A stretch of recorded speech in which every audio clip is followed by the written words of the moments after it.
If you've ever looked at someone and felt this ache, he cares, but he won't admit it, hear me. Words can be edited. Patterns can't. And if you're searching signs he has feelings but won't say it, or mixed signals from a man, this is the calm way to read the truth without losing yourself. That's the Stoic advantage. You don't chase declarations. You watch behavior clear, steady, because truth rarely arrives as a dramatic confession. It arrives as small, repeatable leaks, a pause that doesn't match the sentence, a hand that can't stay still, a glance that returns when it shouldn't. This isn't about decoding anyone like a machine. It's about protecting your peace. Confusion is expensive. It steals sleep, confidence, and self-respect, until even strong people start doubting their own instincts. Quick question, where are you watching from? Drop your city or state in the comments. And if you want more psychology meets stoicism content like this, subscribe, because by the end, you'll have a simple way to score the pattern so you stop guessing. Now picture a simple scene. Dinner, small talk, everything fine. But something feels off, like the room is carrying a message. He refuses to speak. You catch warmth, then he retreats. That push and pull isn't random. A lot of men learn early that vulnerability is risky, so they hide feeling behind control. But control has limits. The Stoics warned us about mistaking performance for reality, because reality always leaks. Most people make one mistake. They wait for grand speeches, perfect texts, or cinematic gestures. But real attachment usually shows up in micro choices, the body moving before pride can organize a mask. Not guarantees, just clues that become meaningful when they repeat. Stay with me, because the final sign is the one most people miss. And once you see it, you'll stop questioning your intuition. Now, sign has shown. Have you ever felt someone's attention like warmth on the back of your neck, then the second you turn, they act like nothing happened? That's not imagination. That's the first leak. Sign has shown. The side glance gravity. Face to face, he can look perfectly normal, steady voice, polite smile, controlled posture. But the moment your attention moves away, your phone lights up, you turn to someone else. You walk past him, his eyes follow you. Not in a creepy way, in a caught way. Like his focus slipped before he could stop it. You'll see it in ordinary places. A coffee line, a work meeting, a friend's dinner. The man who doesn't care keeps distance until you stop looking at him. Then his gaze searches for you, almost reflexively, like his nervous system is checking. Where did she go? And when you turn back unexpectedly, he snaps away fast, slightly embarrassed, like he just revealed something he didn't plan to reveal. If you want to notice it without playing games, keep it simple. Stay natural. Look away for a moment, then return your gaze calmly. No challenge, no pressure. If the pattern is real, you'll catch that look midair. And you'll often see the instant reset. Posture adjustment, throat clear, eyes down, sudden busyness. That's the body trying to regain control. Why does it happen? Strong emotion activates the brain's alert system before words form like an internal guard waking up. And Stoicism gives you the rule that keeps you sane.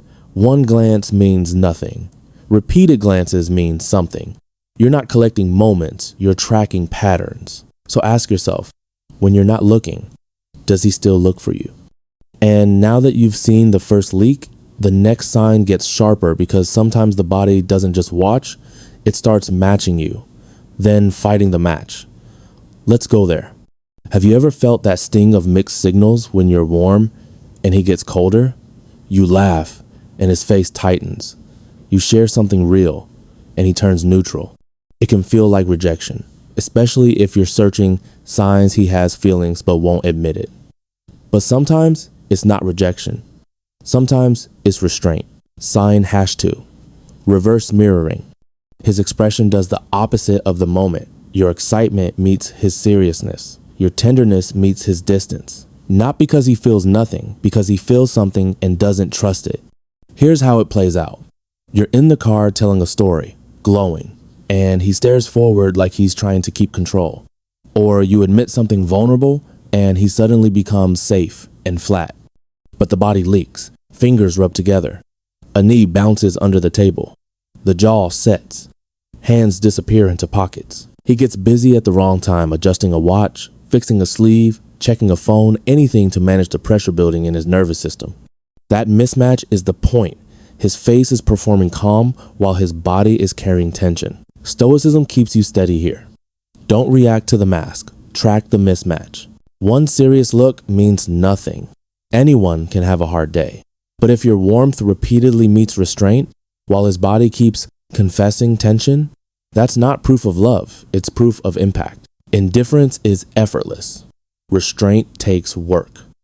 So don't punish him for being guarded, and don't punish yourself by chasing clarity from someone who can't hold it yet. Stay calm, stay observant. Because the next sign is harder to fake than any facial expression, it lives in what the mind chooses to keep: memory. Most people don't realize this. The mind doesn't remember what it doesn't value. So when someone insists they're not that invested, watch what they still carry about you, especially in ordinary moments when nobody is watching.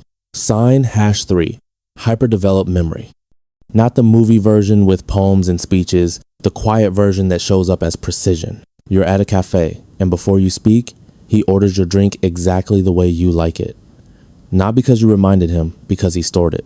Weeks later, you mention a book you loved, and he says, casually, "That's the one you said changed how you see yourself, right?" And you freeze because you forgot you even told him that. He didn't. This sign is powerful because it's selective. He may forget a coworker's story or misplace small details in his own life, yet your details stick. The tea you prefer, the way you take your eggs, the city you grew up in, the line you once said when you were tired and honest. Psychologically, the brain saves what carries emotional weight. The hippocampus tends to hold on to information tied to meaning and connection. So when he repeatedly remembers your details without effort, it often means you're part of his internal map, not just someone he talks to, but someone he registers. Here's your Stoic boundary. Memory is attention, not a contract. Someone can remember you and still hesitate. That's why you don't worship one sign. You watch the pattern. So ask yourself, when he remembers you, does it feel like trivia or like care? And next, we leave the mind and step into behavior. Because when feelings are real, they don't just stay in the head. They start showing up as protection sometimes before he ever admits it. Some care doesn't arrive as compliments. It arrives as positioning the quiet choices a person makes when no one is applauding. If you've been stuck in mixed signals, this sign often shows up in the most ordinary moments, not the romantic ones. Sign #4, the quiet shield. It's not loud. It's not possessive. It's almost invisible until you start noticing the pattern. Picture a group conversation. Someone interrupts you, and he doesn't create drama. He simply returns your space. Hold on, let her finish. You step onto a busy sidewalk and, without announcing it, he shifts so he's closer to the street. You reach a heavy door, and he's already there, taking the weight before you touch it. These aren't grand gestures. They're micro movements that say, I'm aware of you. I'm accounting for you. That's why it matters. Protection is rarely performance. It's risk awareness. His attention tracks what might make you uncomfortable, so you don't have to carry it alone. And the more he tries to appear indifferent, the more these instincts slip out because they move faster than the mask. Psychologically, this often comes from our limbic wiring, the bonding and threat system. Once your nervous system tags someone as important, it starts guarding them automatically, even if the mouth refuses to say, I care. Here's the Stoic boundary that keeps you safe. Protection is not ownership. Healthy protection feels respectful, not restrictive. It lifts your voice. It doesn't manage your freedom. So don't confuse intensity with character. Watch character. Ask yourself, when the room gets uncomfortable tension, awkwardness, small risk, does he move toward your well-being without needing credit? Because that's quiet character. And character outlives chemistry. Now, the next sign gets even sharper because some men won't look available all the time. But when you truly need them, their response exposes what words won't. Here's a hard truth about signs he has feelings but won't admit it. Attention can be performative. Presence is harder to fake. Stoicism doesn't ask, does he text a lot? It asks, does he show up with steadiness when it counts?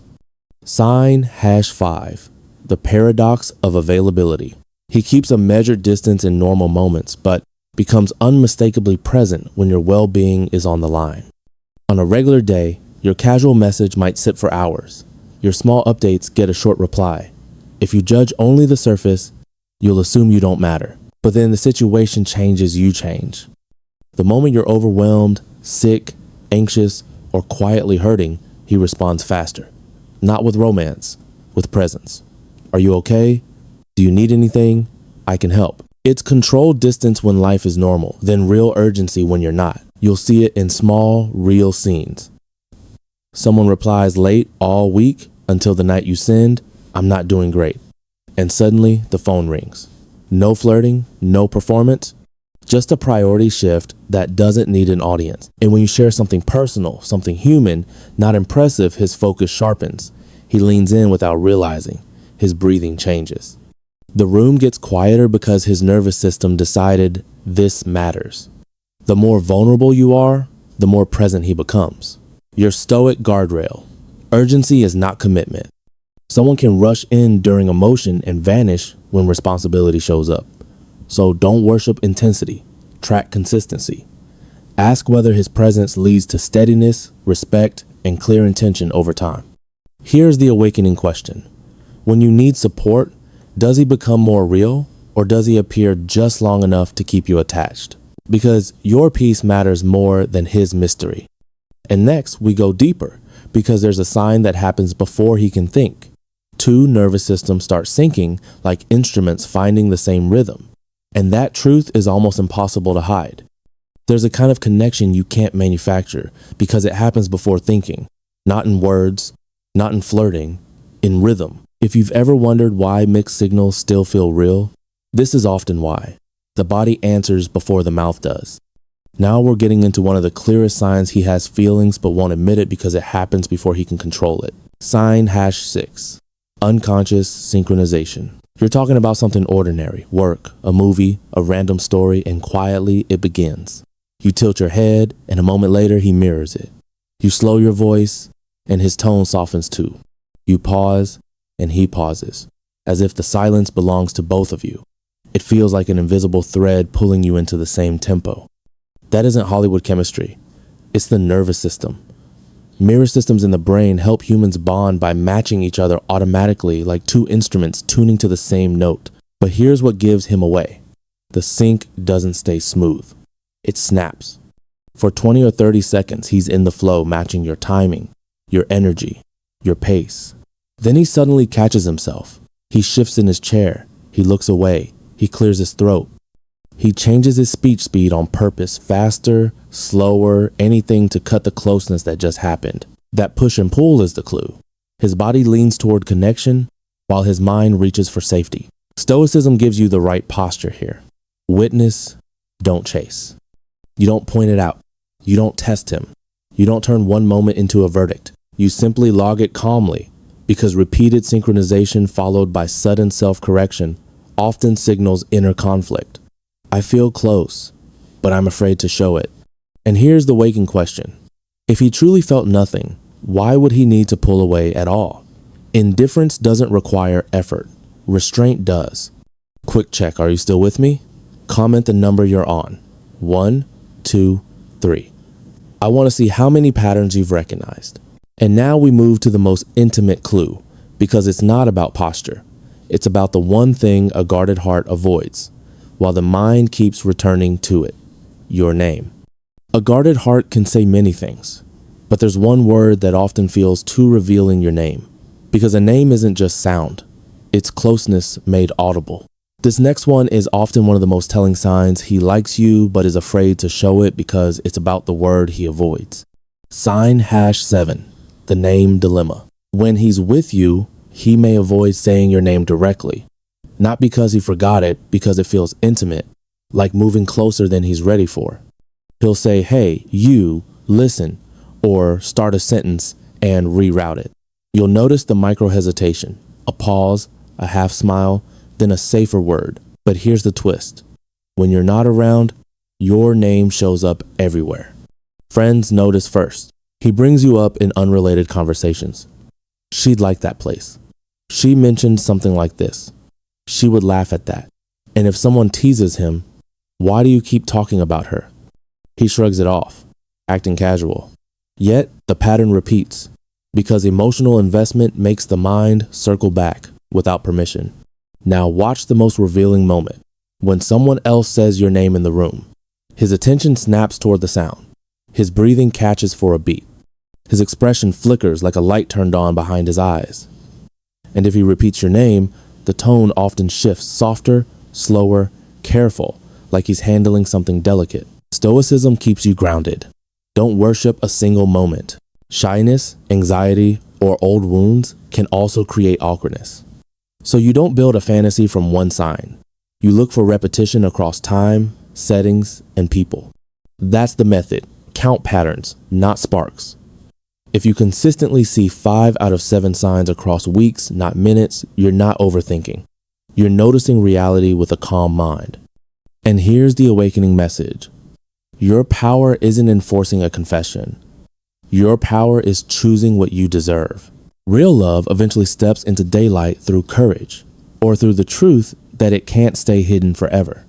Next, I'll show you what to do after you see the pattern, how to create safety without losing self-respect, and how to set a boundary that protects your peace. If someone truly cares, you should not have to break your peace just to earn the truth. Stoicism isn't about becoming cold. It's about becoming clear, because clarity is what protects your heart. You've seen the signs. So now the real question is simple. What do you do with what you know? Most men don't hide feelings because they're cruel. They hide them because they're afraid of rejection, of looking weak, of not being enough. Many were trained to believe that needing someone is a liability, so they bury love under distance. But buried feelings don't vanish. They leak in patterns. Here's the Stoic move. Create calm, not pressure. If you want him to be real, don't interrogate him. Don't corner him. Don't demand a confession like it's a courtroom. Choose a quiet moment, private, steady, no drama where vulnerability isn't punished. Sometimes the strongest line is also the simplest. I'm not asking for perfect words. I'm asking for honesty when you're ready. That sentence does something powerful. It lowers armor without lowering your dignity. Let me give you a real-life picture. A woman I worked with noticed the pattern. He was present when it mattered, protective in subtle ways, and oddly shaken whenever her name came up around friends. But whenever she asked directly, he dodged. So she stopped chasing. She stopped testing. One calm evening, she said, "I'm okay with time. I'm not okay with confusion." Then she went quiet, not cold, just clear. Weeks later, he finally told the truth, not because he was forced, but because the space was safe and the boundary was real. And here's the part most people skip. This is where your power returns. You need limits. Understanding someone is not the same as waiting forever. Set a time window in your mind, not as a threat, but as self-respect. Your worth does not rise or fall based on whether he can name his feelings. A Stoic doesn't beg for clarity. A Stoic chooses it. So remember the method. You're not hunting one magical sign. You're watching a consistent pattern. Real love eventually steps into daylight like a flame trying to survive even underwater. And if it never comes into daylight, that's information too. It may mean the love you deserve is the kind that can stand in the open, clear, brave, and honest. If this hit you, comment the sign that resonated the most. Share this with someone stuck in mixed signals. Like and subscribe, and in the next video, we'll talk about the next step. What to say, what not to say, once you're sure the feelings are real.